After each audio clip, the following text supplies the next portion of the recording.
Time to wake up! Well, there's only one thing that's gonna wake this kid up. Video game music.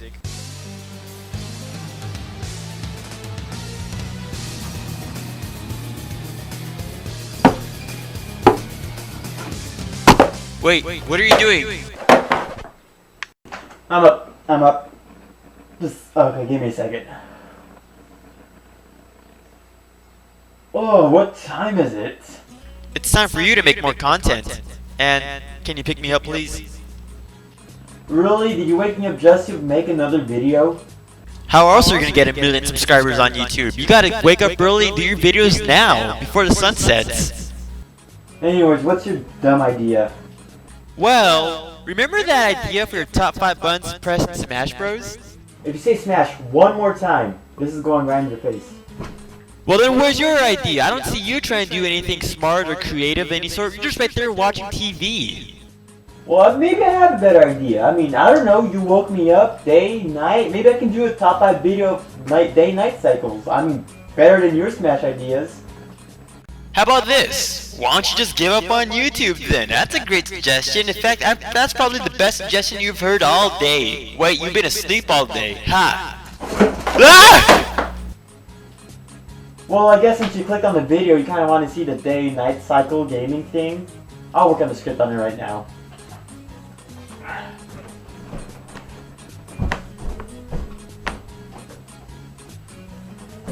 Right after I get some sleep.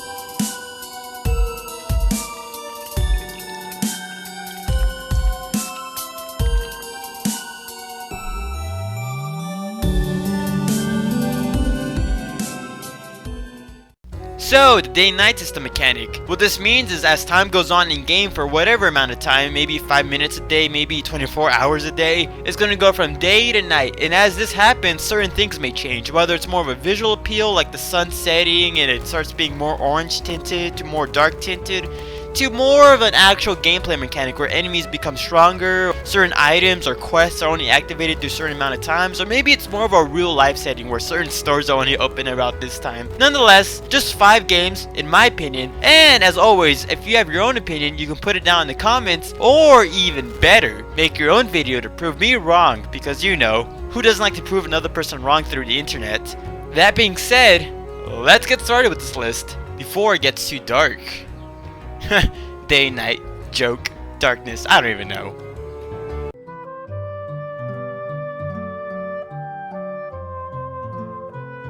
Pokemon Gold, Silver, Crystal. This game was supposed to be more of a natural take on Pokemon. Generation 1 had the man-made Pokemon, a little bit more man-made, human-made, more human-created. I'm saying that a lot because I'm really rambling, but basically, some of the environments were kind of man-made, like the factory and all that. Mewtwo was like the main legendary that was man-made. A lot more human-focused, human-created, human-influenced sort of deal. But Gold, Silver, and Crystal made it more natural. It made it seem a little bit more organic. Pokemon looked a lot more natural, environments looked a lot more natural like Ecruteak City, and overall, the day-night system mechanic made Pokemon itself seem more natural. You can find an owl in the middle of the day no matter how much you look for unless you actually find its actual resting place, but you can find them in the early morning or later evenings, and that's what the day-night system did. You find Pokemon specific times of days. Knocked Owl, hoo, you go to nighttime or morning, and all that. It just made it seem a lot more natural, just like real life, and that made it a little bit more immersive.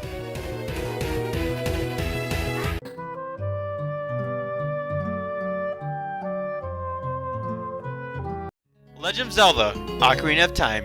Now, Legend of Zelda Ocarina of Time gave us so many things. Z targeting, a cool story, nice dungeons, amazing music, and 3D.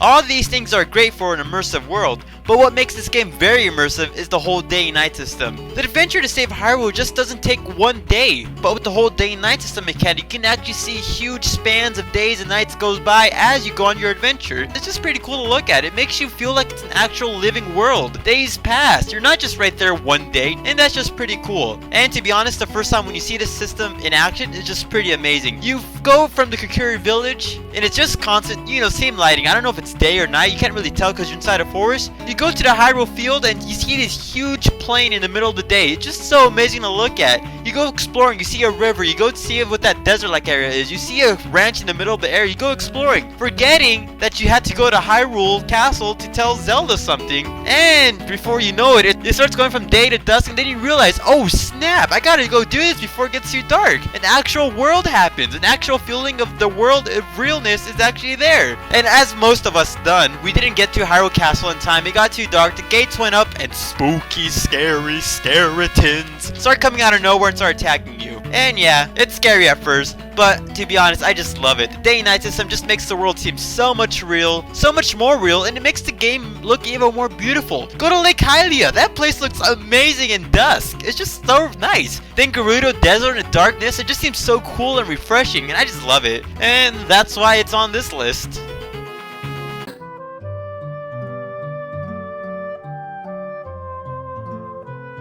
Sandbox genre isn't a sandbox if there is no day and night system mechanic. So with that in mind, which sandbox game should I pick from all the possible? It's Minecraft. Minecraft is a great sandbox, no main objective, variety of crafts and locations, and it's all to the player's imagination. So basically what you do is you spend all day and night just doing whatever you think is best. Make a shelter, that's probably a good idea. Maybe you should go underground and mine some stuff. Maybe you should go out there in the field and harvest some wheat, or look for some pumpkins, or find a sheep or pig to possibly ride around on your adventure. Or find a villagers, all that's jazz. What I really like about it is that how, even though it's not necessarily dangerous day, it gets extremely hostile and very scary during night in Minecraft. Seriously, I sometimes get very scared going out there at night. Endermen, creepers, zombies, skeletons, the spooky, scary skeletons. And yeah, you can say that basically about almost every single survival sandbox game. It's so nice and peaceful in daytime. It's so scary and deadly at nighttime, so you better survive or you're gonna die. Well, like in most games where the whole survival aspect is more important, it's usually based around some sort of horror, not necessarily, but it's usually just supposed to be scary. But in Minecraft, it's just so simplistic, so easy to get just underwhelmed by how scary it should be, that when it actually gets dark, it just gets even scarier. And yes, it's just Minecraft, it's just blocks, there's nothing to be scared about. But when you're that immersed into your world, you don't want to die and lose your spawn point, you don't want to die and lose your diamond armor, you don't want to die and just die, you want to survive, you just want to survive. And that's why I like the day and night system in this game. It's so nice, relaxing, peaceful in day, it gets scary, dark, and deadly at night. And it just makes the world a lot more, I guess, real, or a lot more immersive. That seems like a very common point of the day and night system, but we'll get more on that later. Next spot, please!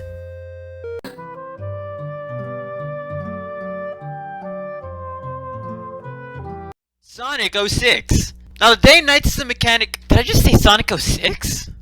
Sonic Unleashed. Now this game's day and night system mechanic wasn't really meant for more of an immersive feeling, it was more of a gameplay mechanic. When it's daytime, you're blazing through a variety of broken up continents, running faster than sound, collecting rings, breaking robots, and getting a ranking between D to S. Well, that's what Sonic basically is. That's just basically Sonic the Hedgehog. But here's the kicker. When it's nighttime, you go through this huge dark Gaia transformation where you turn into the deadly Groody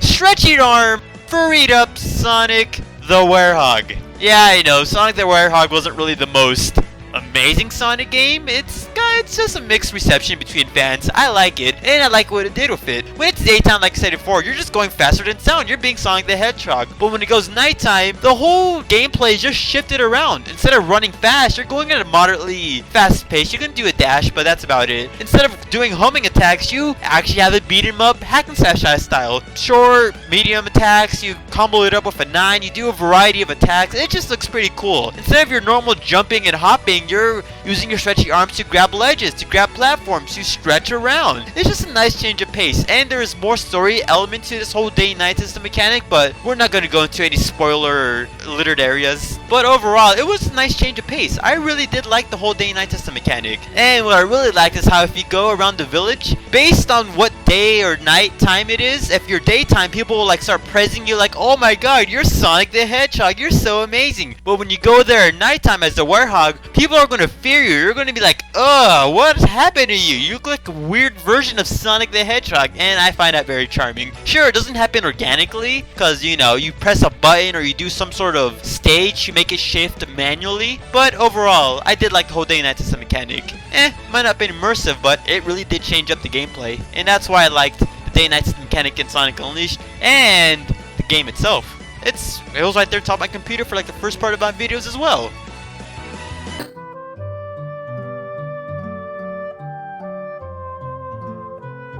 You may not know this, but I live in a nice rural area. I wake up in the morning, I pull weeds, I check on the plants, I feed the animals, and I do chores around noonish. Whereas I get my free time, I go around, talk to neighbors, talk to friends, go to the store, buy a bag of chips, and when it gets by evening, I gotta make sure I did everything I was supposed to do throughout the day, and if not, I'm kinda screwed over because I'm gonna get in trouble and probably work until nighttime.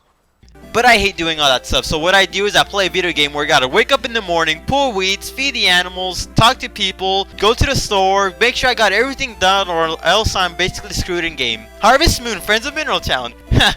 Yeah, I know that sounds extremely hypocritical, but I really do like this game. Mostly because I extremely relate to it in real life. I mean, I do stuff like this in the actual summers and during spring, winter, fall breaks, because if I'm not going to school, I'm doing farm things. And when I'm not doing farm things, I'm playing a farm game because, to be honest, Friends of Mineral Town is on my list of my favorite games of all time, and I really do love it. But I'm not here to talk about Friends of Mineral Town. I'm here to talk about the day and night system mechanic. Now, I already said before, during the mornings, you do your chores. You check on the plants, you feed the animals, you do a bunch of stuff. During the noonish, when you should be done with the animals and plants, you go to the store, you buy your stock, you talk to people, and you basically continue on with your life. And when it gets near evening, you gotta make sure you got stuff done or a little screwed. And when it gets nighttime, you're basically sleeping at home, probably just checking around, experimenting with food, going to sleep and all that. And that's just basically extremely immersive. I really legitimately love it. It's basically the day and night system makes it feel real life to my real life. I mean, sure, I'm not right there planting fields of crops. I'm not right there feeding barns. Well, I kind of am. I'm not right there feeding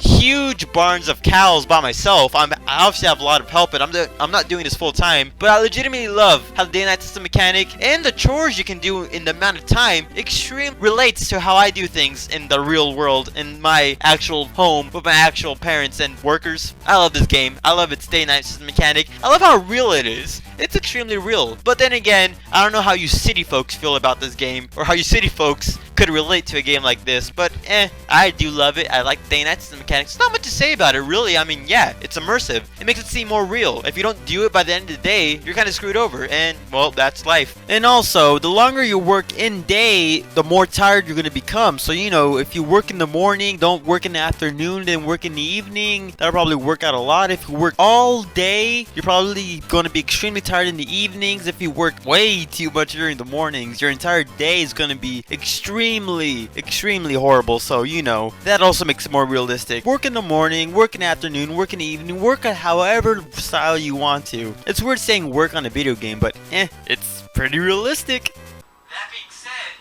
let's get started with this list before it gets too dark.